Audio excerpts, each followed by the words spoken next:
Type 2 diabetes. Eating desserts when you have diabetes. Dessert? We all love them. It would be so much easier to ask someone to completely give up desserts once they are diagnosed with type 2 diabetes.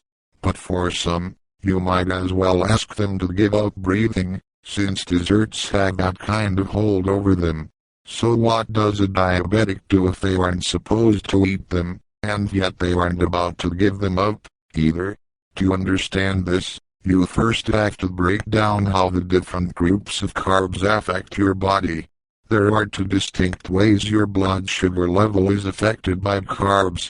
One is the type of carb you are consuming. But more importantly, it is the total number of carbohydrates that weighs the heaviest, no pun intended, on the results. As well, the amount of carbs in the dessert have the biggest impact on your blood sugar levels. So, what does this mean? In the end, you can substitute some groups of carbs for other carbs.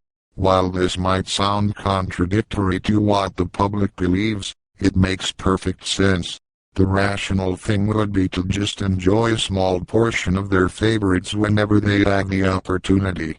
After all, moderation is the key. But for many, moderation and desserts go together like light and a balloon. Despite popular belief, type 2 diabetes does not originate because of sugar. It comes from overeating, despite what the food choices are.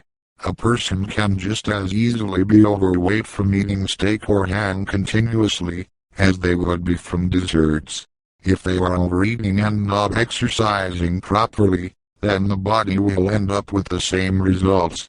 There is no reason why a person with type 2 diabetes can't still enjoy dessert, once in a while, as long as they understand the consequences of not following the rules.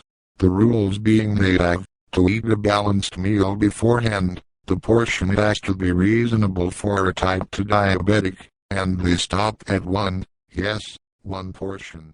Type 2 diabetes. Eating desserts when you have diabetes. Dessert? We all love them. It would be so much easier to ask someone to completely give up desserts once they are diagnosed with type 2 diabetes.